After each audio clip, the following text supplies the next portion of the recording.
तो जैसा कि आपने थंबनेल में देख ही लिया होगा कि इस वीडियो में मैं आप लोगों को सीए मतलब चार्टर्ड अकाउंटेंट कोर्स से रिलेटेड कुछ इंपॉर्टेंट क्वेश्चंस के जवाब देने वाला हूं। आपसे रिक्वेस्ट है कि आप वीडियो के अंत तक मेरे साथ बने रहें। आपको बहुत अच्छी और विश्वसनीय जानकारी मिलेगी, एकदम ऑफिशियल वेबसाइट से ली गई जानकारी मिलेगी, वो भी लेटेस्ट जानकारी, क्योंकि कुछ बदलाव हुए हैं पहले और अब की तुलना अगर आप करोगे तो चार्टर्ड अकाउंटेंट बनने के प्रोसेस में कुछ चीज़ें बदली हैं। तो आइए हम शुरू करते हैं इस वीडियो को। और इससे पहले कि मैं इस वीडियो को शुरू करूं, आप इस वीडियो को ज़रूर लाइक कर दीजिए, और अगर आपने अब तक इस चैनल को सब्सक्राइब नहीं किया है तो चैनल को सब्सक्राइब भी कर लीजिए, ताकि आगे इस तरह के सारे वीडियोस आपको टाइम पर मिल जाए। तो आइए सीधे चलते हैं हमारे पहले क्वेश्चन पर कि सीए अगर मुझे करना है तो मेरी योग्यता क्या होनी चाहिए, एलिजिबिलिटी क्या होनी चाहिए। इस क्वेश्चन के जवाब के लिए सीधे मैं आपको ऑफिशियल वेबसाइट के नोटिफिकेशन पर ले चलता हूँ, जहाँ से आपको एकदम सही। तो हम हैं ऑफिशियल वेबसाइट से ली गई पीडीएफ पर। ऑफिशियल वेबसाइट क्या है मैं आपको बता दूं, Indian chartered accountant institute, Indian chartered accountant institute के नाम से ये वेबसाइट है। तो ICAI करके ये वेबसाइट है, वहाँ से ये सारी जानकारी ली गई है। आप भी चाहे तो देख सकते हैं, मैं डिस्क्रिप्शन बॉक्स में सारी PDF और इम्पोर्टेंट लिंक्स डाल दूँगा। तो चलते हैं एलिजिबिलिटी पर। तो जो CA के लिए एलिजिबिलिटी है वो 10th है। जी हाँ, एलिजिबिलिटी 10th है। 10th बेस पर आप रजिस्ट्रेशन करा सकते हैं। और एक बात जो बदलाव हुआ है वो ये कि कंप्यूटर प्रोफिशिएंसी टेस्ट कहा जाता था पहले वाले एग्ज़ाम को, CPT एग्ज़ाम कहा जाता था। आपने अपने बुक्स में भी इसका जिक्र देखा होगा अगर आपने कॉमर्स से पढ़ाई की है। तो एलिजिबिलिटी 10th है, 10th के बाद ही आप रजिस्ट्रेशन करा सकते हैं। इट मीन्स ये कि सब्जेक्ट मैटर नहीं करता, किसी भी सब्जेक्ट से हैं आप तो आप चार्टर्ड अकाउंटेंट की ओर जा सकते हैं। लेकिन कॉमर्स 10th के बाद 11th में कॉमर्स लेना ज़्यादा अच्छा होता है, क्योंकि जो एग्ज़ाम होगा उसमें सारा कुछ कॉमर्स सब्जेक्ट से ही क्वेश्चन पूछा जाएगा, सब कुछ कॉमर्स से पूछा जाएगा। आपको आगे जाकर काम भी कॉमर्स से रिलेटेड ही करना है। तो सलाह ये दी जाती है कि यदि आप सोच रहे हैं चार्टर्ड अकाउंटेंट बनने का तो आप कॉमर्स ही लीजिए। कॉमर्स वालों को ज़्यादा फ़ायदा होता है। आमतौर पर कॉमर्स वाले ही चार्टर्ड अकाउंटेंट का कोर्स करते भी हैं, लेकिन ऐसा ज़रूरी नहीं है कि दूसरे सब्जेक्ट वाले नहीं कर सकते।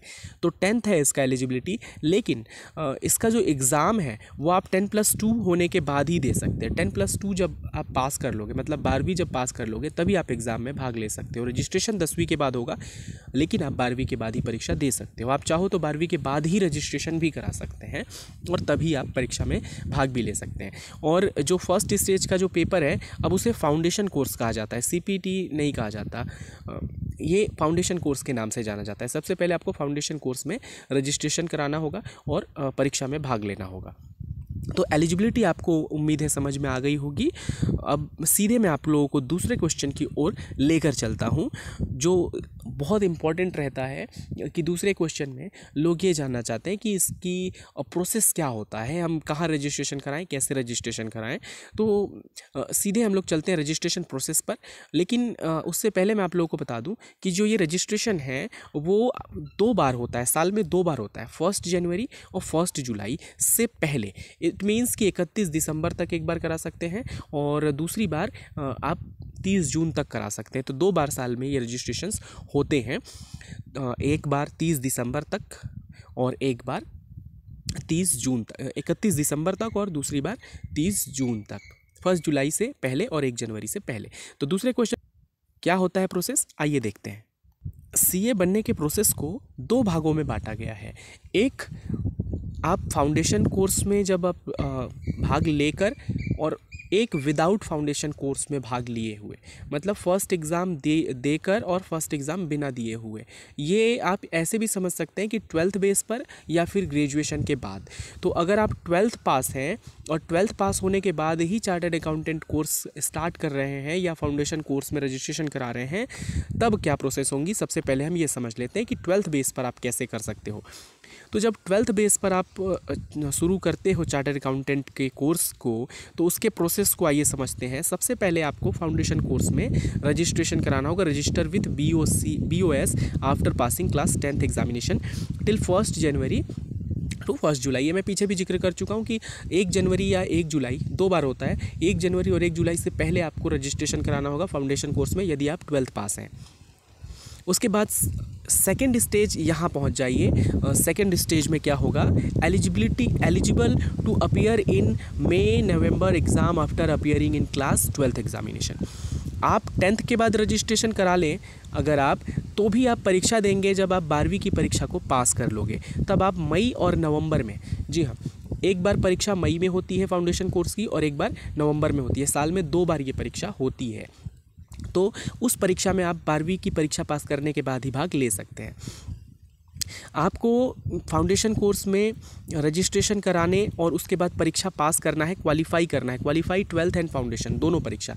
10वीं के बाद रजिस्ट्रेशन कराया है आपने तो आपको 12वीं भी पास होना पड़ेगा। अगर उसमें फेल हो जाते हैं तो नहीं कर सकते आप।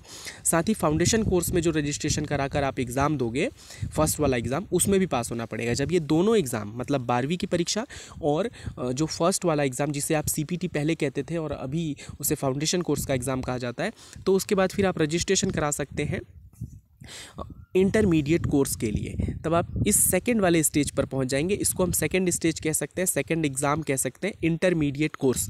दूसरे वाले स्टेज का नाम है इंटरमीडिएट कोर्स। इसमें आप भाग ले सकते हैं। इसके लिए आपको इसमें रजिस्ट्रेशन कराना होगा। Appear in intermediate exam after study period of 8 month. 8 महीने का आपको सेकेंड वाले एग्ज़ाम के लिए पढ़ने का मौका दिया जाएगा, जहां आपको चीज़ें पढ़नी होंगी, थ्योरिकली चीज़ें समझना होगा जो भी आपके सिलेबस में है। आगे जाकर उसको सिलेबस भी मैं डिस्कस करूँगा नेक्स्ट वीडियो में। तो जब आप इंटरमीडिएट कोर्स में भाग लेते हैं और रजिस्ट्रेशन कराते हैं, 8 महीने आप चीज़ों को पढ़ते हैं, समझते हैं। उसके बाद रजिस्टर फॉर 3 ईयर आपको पास करना होगा इंटरमीडिएट वाला कोर्स। और जैसे ही आप इंटरमीडिएट कोर्स को पास कर लेते हैं तो आप रजिस्टर हो जाते हैं, आपका पंजीयन हो जाता है 3 साल के प्रैक्टिकल ट्रेनिंग के लिए। सेकेंड एग्ज़ाम जब आप पास कर लेते हो तो आपको 3 साल की प्रैक्टिकल ट्रेनिंग दी जाती है इंस्टीट्यूट के द्वारा। सेकेंड पास हो गए, 3 साल की प्रैक्टिकल ट्रेनिंग मिलेगी। उस दौरान कुछ चीज़ें और होंगी, जैसे कि आपका रजिस्ट्रेशन हो जाएगा CA final course after passing both group of intermediate. जब आप 3 साल के प्रैक्टिकल ट्रेनिंग में होते हो, उस दौरान आप अंतिम चरण में register for CA final course के लिए आप रजिस्ट्रेशन करा सकते हो।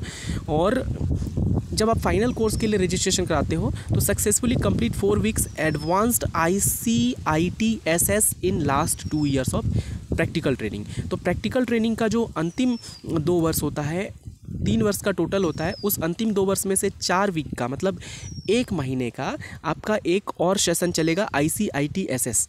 इसमें आपको ट्रेनिंग दी जाएगी, चीज़ें समझाई जाएंगी, सब कुछ एक्सप्लेन किया जाएगा।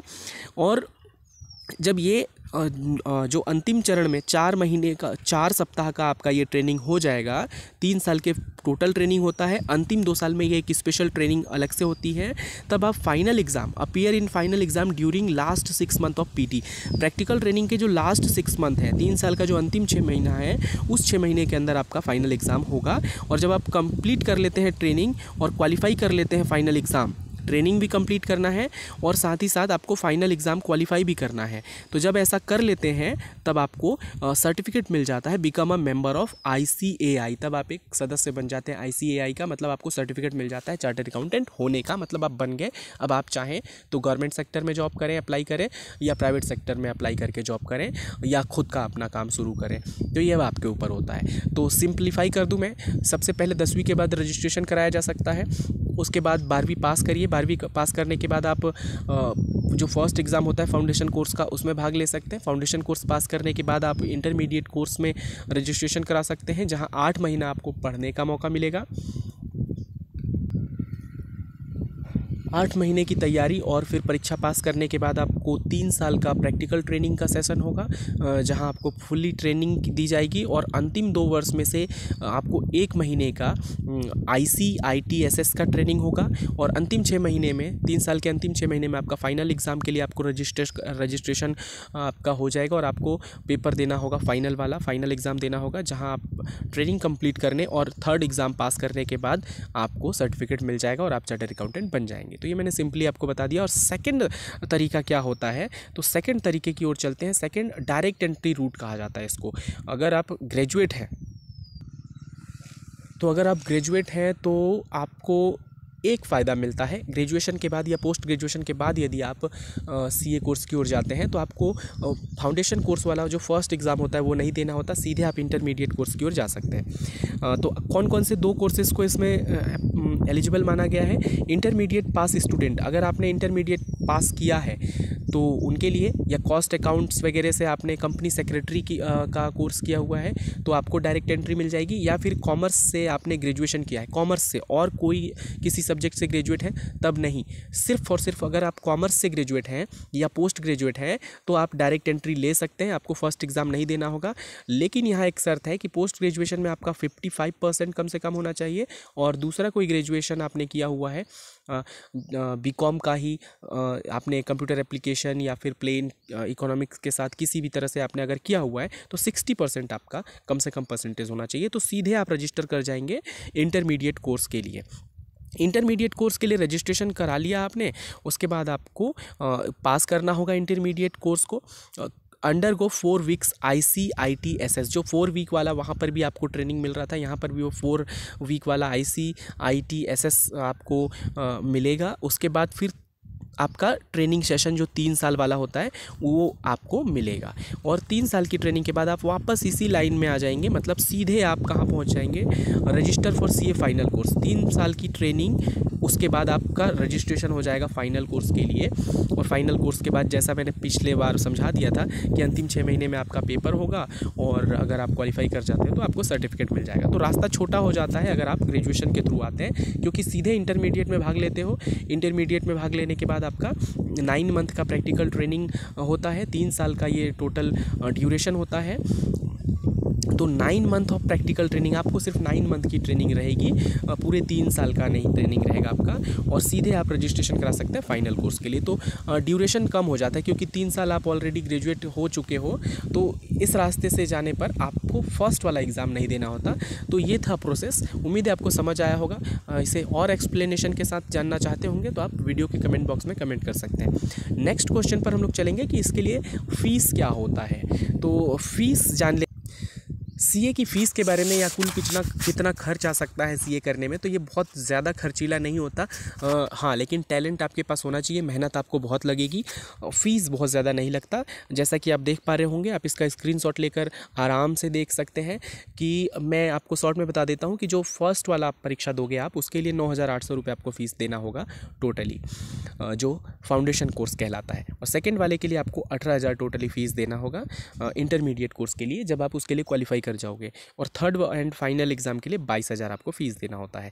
तो इसका मतलब ये हो गया कि आप लगभग 50,000 में आपका सीए कंप्लीट हो जाता है, आपकी मेहनत के बल पर। तो ऐसा नहीं है कि बहुत खर्चीला कोर्स है, आसान है अगर हम फाइनेंशियली बात करें, लेकिन हाँ, मेंटली बात करें तो आपको ज़्यादा मेहनत की ज़रूरत है, ज़्यादा क्वालिटी की ज़रूरत है। फ़ीस के बाद हम जान चुके हैं अब तक कि क्या प्रोसीजर होता है, क्या एलिजिबिलिटी होती है, क्या फ़ीस लगता है। उसके बाद जो इम्पोर्टेंट क्वेश्चन होता है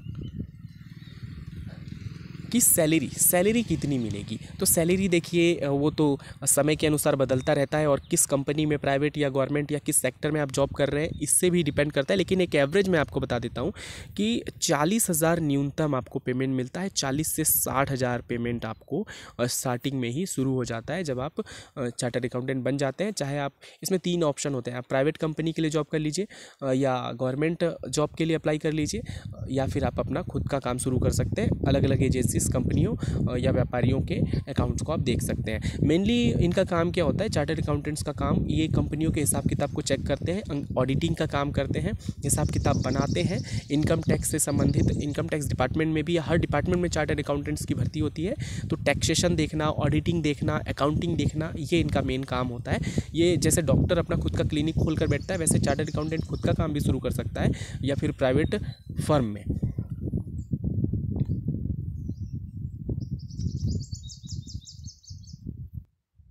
तो अंतिम में मैं आपको बता देना चाहता हूँ, इसकी जो ऑफिशियल वेबसाइट होती है, आप वहाँ पर भी जाकर इसकी सारी जानकारी ले सकते हैं। आप स्क्रीन पर देख सकते हैं, मैं आपको दिखा रहा हूँ, ICAI.org ये इसका ऑफिशियल वेबसाइट है। इसका फुल फॉर्म है the institute of chartered accountant of India. इस वेबसाइट पर जाकर आप सारी जानकारी खुद भी देख सकते हैं। जो चीज़ें मैंने आपको एक्सप्लेन करी है वो यहाँ पर आपको सारा कुछ मिल जाएगा। लेटेस्ट अपडेट, रजिस्ट्रेशन कब से हो रहा है, क्या हो रहा है, सारा कुछ आपको यहाँ पर मिल जाएगा। और साथ ही साथ मैं डिस्क्रिप्शन बॉक्स में आपको ये इन PDFs के लिंक भी दे दूँगा। इसके अलावा नेक्स्ट वीडियो में मैं आपके साथ डिस्कस करूंगा जो फाउंडेशन कोर्स होता है, जो फर्स्ट एग्ज़ाम होता है, उसमें रजिस्ट्रेशन कैसे कराएं और उसका फुल सिलेबस क्या होता है। तो इस वीडियो का पार्ट 2 ज़रूर देखिएगा, जो जल्द ही एक दो दिन में मैं लेकर आऊँगा, जिसमें हम सिलेबस डिस्कशन करेंगे कि फ़र्स्ट एग्ज़ाम में सिलेबस क्या होता है और हम उसकी तैयारी कैसे कर सकते हैं। तो उम्मीद है ये वीडियो आपको यूज़फुल और नॉलेजेबल लगा होगा, और अगर ऐसा है तो आप इस वीडियो को ज़रूर लाइक कर दीजिए, वीडियो को शेयर कर लीजिए और चैनल को सब्सक्राइब कर लीजिए, ताकि ऐसे और भी वीडियोस आपको टाइम पर मिल जाएं।